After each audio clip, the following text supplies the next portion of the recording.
આમ તો આપણા અહીંના પોરબંદરનું રતન નાનજી કાલિદાસ મહેતા એના કવિ હતા મેરુભા ગઢવી, અને એમના પિતાશ્રી મેઘાનંદ ખેંગાર ગઢવી સમર્થ વાર્તાકાર. લંડન બ્રિટનમાં યુનિવર્સિટીમાં એની લોકવાર્તા સંગ્રહિત થયેલી છે. રિવાજ પ્રમાણે બાળકનો જ્યારે જન્મ થાય ને ત્યારે એના કાનમાં સોનાની સળીથી, સોનાની સળીઓ તો સુખી માણસના ઘરમાં હોય સાહેબ, ગરીબ માણસના ઘરમાં ન હોય, પણ ચૂક જે પહેરતી હોય ને બેન દીકરી આપણી, એ ચૂક લઈ એને સાણસીથી સીધી કરી મધમાં બોળી અને જન્મેલો દીકરી હોય કે દીકરો હોય, લાખણસિંહભાઈ એના જીભ ઉપર સળીથી પેલા ઓમ લખે અને પછી 3 શબ્દો કાનમાં કે. આ તો તમે અત્યારે આ બધી વાતો અમે જાહેર કાર્યક્રમોમાં કીધા જેવી નથી હો, કારણ કે આને સમજવા વાળા નથી. સ્માર ભવ પરશુર ભવ, આખા પરિવારની કુહાડી બનજે, દેશની કુહાડી બનજે. વિધર્મીઓના દાણા જેથી ઉતરે ને તેથી હાથમાં હથિયાર લેજે, હેઠા હાટું ન કપાતો. સ્માર ભવ પરશુર ભવ અને હિરણ્યમ પ્રસુતમ ભવ. હિરણ્ય નામ સૂર્ય. ઓમ ભાસ્કરાય વિદ્મહી બહુદ્યુતિકરાય ધીમહી તન્નો આદિત્ય પ્રચોદયાત. જ્યાં સુધી સૂર્યનારાયણના તેજ તપશે ને ત્યાં સુધી દુનિયામાં કોઈની તાકાત નથી ત્યાં દેશનું રૂવાળું ખાંગું કરી શકે. સ્માર ભવ પરશુર ભવ અને હિરણ્યમ પ્રસુતમ ભવ. સૂરજના જ્યાં સુધી તેજ તપે ને ત્યાં સુધી આ જગતનો ગુણ દીપક બની અને પ્રજ્વલિત થાય છે. અને આવો સમય આવે ને તેથી હથિયાર લેજે. દુનિયામાં જ્યાં સુધી દુનિયાનું અંજવાળું હશે ને ત્યાં સુધી તારા આખા જગતમાં નામ રહેશે. ઈ પોરબંદરનો દુબળો બ્રાહ્મણ સુદામા, શું એની તાકાત હતી સાહેબ. કવિ કાગે પિંગળસિંહભાઈ મેઘાનંદ લીલા છત્રાવાના કવિ. આમ તો આપણા અહીંના પોરબંદરનું રતન નાનજી કાલિદાસ મહેતા એના કવિ હતા મેરુભા ગઢવી, અને એમના પિતાશ્રી મેઘાનંદ ખેંગાર ગઢવી સમર્થ વાર્તાકાર. લંડન બ્રિટનમાં યુનિવર્સિટીમાં એની લોકવાર્તા સંગ્રહિત થયેલી છે ભરતભાઈ. અને આ બધાના આશીર્વાદથી હું ભારત સરકાર દ્વારા ક્લાસ 1 વાર્તાકાર બન્યો, એટલે અમારામાં ગ્રેડ્યુએશન હોય વાર્તાકારમાં, અને એમાં અમારું સોફ્ટવેર રેકોર્ડિંગ થયું 3 મારી વાર્તાઓ. એટલે વાત આપને એ કરતો હતો કે ઈ મેઘાનંદ ખેંગાર ગઢવી અને ઈ પિંગળસિંહભાઈ મેઘાનંદ, શું એની કવિતાઓની તાકાત છે. ઈ સુદામો બ્રાહ્મણ, જાઓ રે જાઓ સ્વામી મળો જદુનાથને, કૃષ્ણ અનોખા સ્વાગત કરશે. અયાથી માણસ ન માગવું કોઈ દી.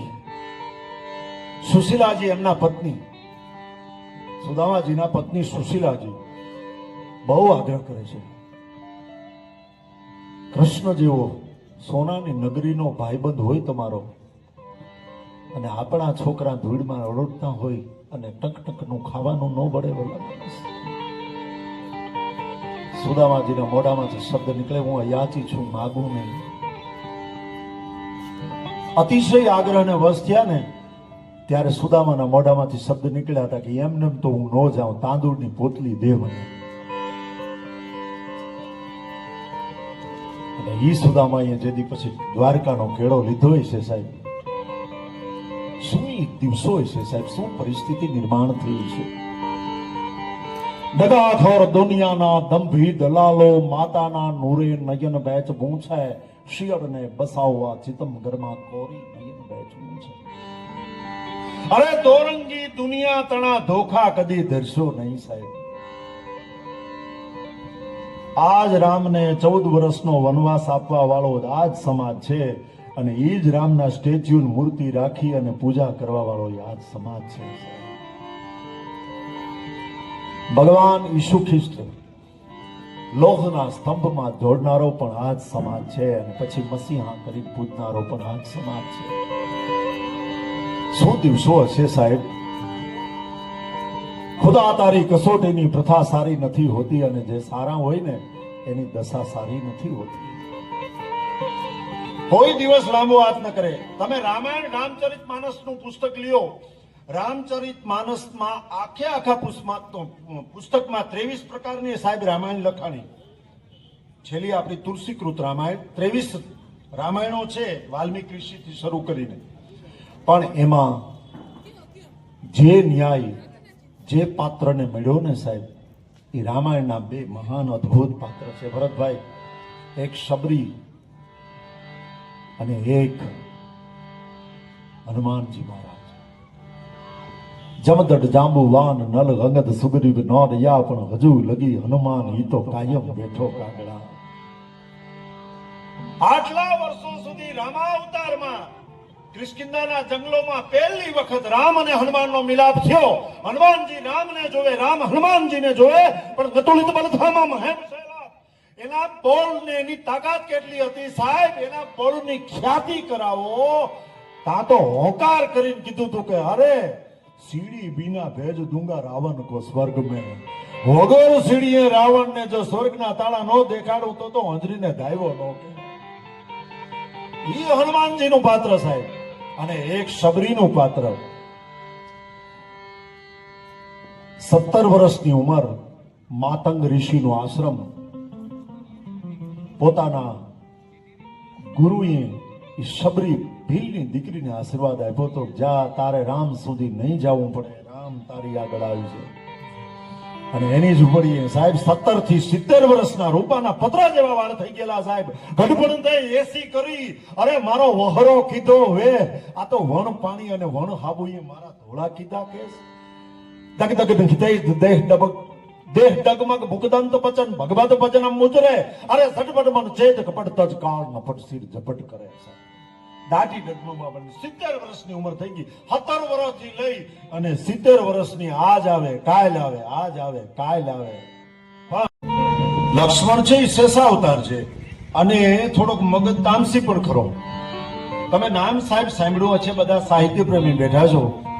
ઈશ્વરદાસજી, ઈશ્વરાસ પરમેશ્વર. અરે પહેલો નામ પરમેશ્વરો, જેને માંડો છે જગ જોઈ નર મૂર્ખ સમજે નહીં. હરી કરે સો હોય છાયા તું બડો ધણી, તુલસે બડો ન કોઈ. જેના સિર પર હાથ રાખે સો જુગ મેં બડો હોય. અરે ન્યા સુધી ઈશ્વરદાસજીએ 362 પ્રકારના દુઆ લખ્યા છે, પણ એમાં ક્યાંય એમ નથી કીધું કે હું ચારણ છું. પણ 2 દુઆમાં એને ઉલ્લેખ કર્યો છે કે હે કૃષ્ણ અવતાર, હે શેષાવતાર. હવે ઈશ્વરદાસજી બાપુ જે હતા, ઈશ્વરાસ પરમેશ્વરા, એના કાકા આશાજી રોહડિયા એ લક્ષ્મણજીની કવિતા કરતા. આપણે રામની કવિતા સાંભળી છે, કૃષ્ણની કવિતા, બીજી અન્ય ઘણી બધી કવિતાઓ આપણે સાંભળી, પણ લક્ષ્મણની કવિતા કોઈ કરી હોય તો આશાજી રોહડિયા. દાખલસિંહભાઈ, એક જ અપવાદ છે, આશાજી રોહડિયા ચારણ, કે જે લક્ષ્મણના ઉપાસક હતા. એમાં એક આ પ્રસંગ ટાંકેલો છે. ભગવાન રામ 14 વર્ષ વનવાસ પૂર્ણ કરી શેષાવતાર લક્ષ્મણજી, માં ભગવતી સીતા બધા બેઠા છે. વાનરકુળ પણ બેઠું છે. લક્ષ્મણજી પ્રશ્ન કરે છે, તામસી મગજ તામસી પ્રકૃતિ કરી લક્ષ્મણજી. ભગવાનને પ્રશ્ન કરે છે કે પ્રભુ 14 વર્ષ વનવાસમાં હું તમારી સાથે રહ્યો કે ન રહ્યો? કે રહ્યો. 14 વર્ષ વનવાસ દરમિયાન મારાથી બની એટલી મેં તમારી સેવા કરી કે ન કરી? એમાં ક્યાંય કોઈ ખામી ક્ષતિ ખરી કે ના? તમારા ગુરુ ઈ જ મારા ગુરુ? તો કે હા. તમારી જનેતાની ભક્તિ એટલી જ મારી જનેતાની ભક્તિ? તો કે હા. કે તો પ્રભુ મને એક પ્રશ્ન ઈ થાય છે. લક્ષ્મણજી રામને આ સવાલ કરે છે કે તમે એમ કહો છો કે બધું મેં આ પરિપૂર્ણ રીતે કર્યું છે, તો પ્રભુ મને એક પ્રશ્ન સતાવે છે, એનો જવાબ મને આપો. શું પ્રશ્ન છે એ તો સાંભળી લ્યો પ્રભુ. રામ અને રાવણની લડાઈમાં એ જે યુદ્ધ હતો મારા ચારણી શૈલીમાં, હવે તો આ બધા ગાવાવાળા અત્યારના બધા ભરતભાઈ આને તો તાલમાં લે છે, પણ આજે સપાખરાની રીતે બોલાય. થોડીક એક ઝલક આપું તમને કે સપાખરા કેવા બોલાય ચારણી શૈલીમાં.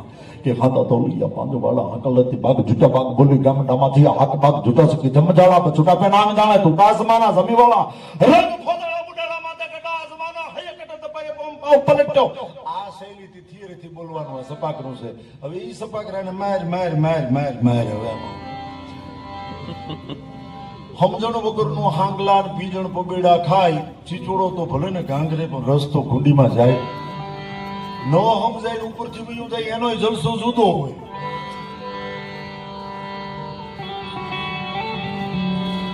આપણે મોરારી બાપુની કઈ કથા ચાલુ હોય પછી એમાં જે આપણે હનુમાન ચાલીસા બોલતા હોઈએ ચોપાયું તુલસીદાસજીની બોલતા હોઈએ પણ એ આપણને એના અર્થની ખબર ન હોય આપણે હારવાર ધાબીરે જઈએ એમ અર્થને આપણે ખબર નથી એટલે ભગવાનને પ્રશ્ન કરે છે કે પ્રભુ તો એટલા બધા તમે એમ કહો છો કે મારો કોઈ દોષ નથી તો રામ અને રાવણની લડાઈમાં મેઘનાદનું બાણ મને મૂર્છા કેમ ખવડાવી ગયું?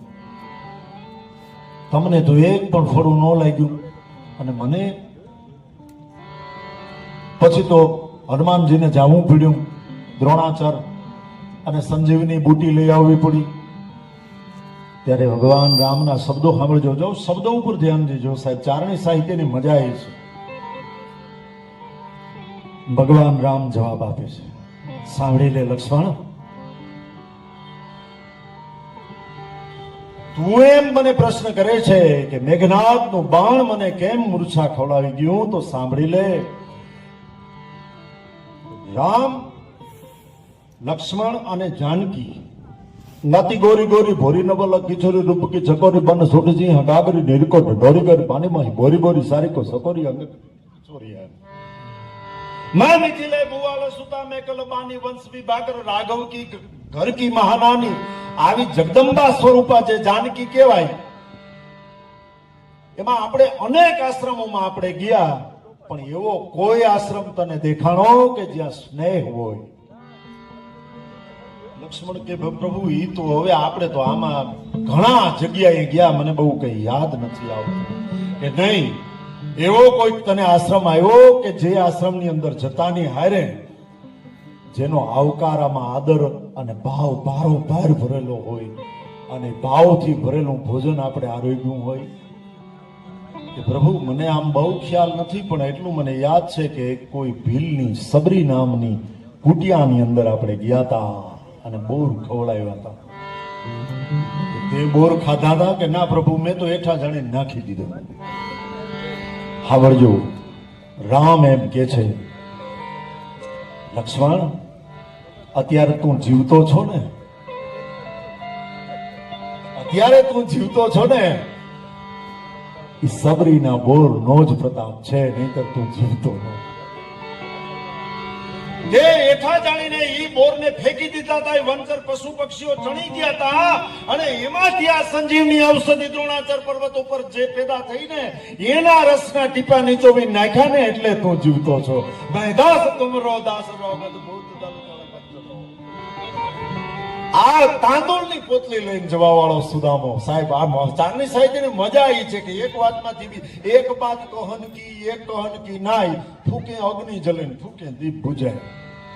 કેળના એક પાંદડામાં બીજું, બીજામ ત્રીજું, ત્રીજામ ચોથું, ચોથામ પાંચમું, એનું થોડો સિવાય બંધાતું જાય, તમને પાંદ ન મળે સાહેબ. હવે ગામડા ગામનો તમને એક દ્રષ્ટાંત આપું. ગામડા ગામની અંદર કોઈ ખેડૂ હોય અને શિયાળાની કડકડતી ઠંડી પડતી હોય ને એમાં ઘઉંમાં પાણી હાલતું હોય.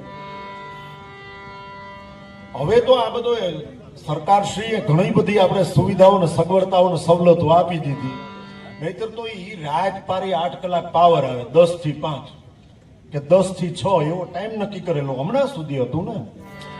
એટલે બિચારો રાતે ઈ પછી બુકાની વારીને તારે બેટરીઓ લઈને ઈ ગામડા ગામમાં ઈ પાણી કરવા માટે થઈને જાય અને પછી બધી વસ્તુ ખતમ થઈ જાય ને સાહેબ, પછી થોડા ઘણા ઓલા કોઈ ઓવરની અંદર આવેલા મળે ને એને પછી ભડકો કરે એટલે તાપ તો થાય ને એમાં દિવાળી એક જ બાકસમાં પછી બિચારો ફૂકે ચડે, ફૂક મારી તાપ કરે. હવે તમે જોજો, આ ચારણી સાહિત્યના દુવાની લાખી છે મજા છે સાહેબ. હવે એક જગ્યાએ તાપ થયો, એક બાત કહન કી, એક કહન કી ના, એક જગ્યાએ ફૂકે અગ્નિ જલે, એક જગ્યાએ ફૂક મારી તાપ થયો, અને એક જગ્યાએ મીણબત્તી કે દીવો સળગતો હોય તો એને ફૂક મારો એટલે ઠરી જાય. ફૂક તો બે જગ્યાએ મારી ને, અર્થ તો એક જ છે ને.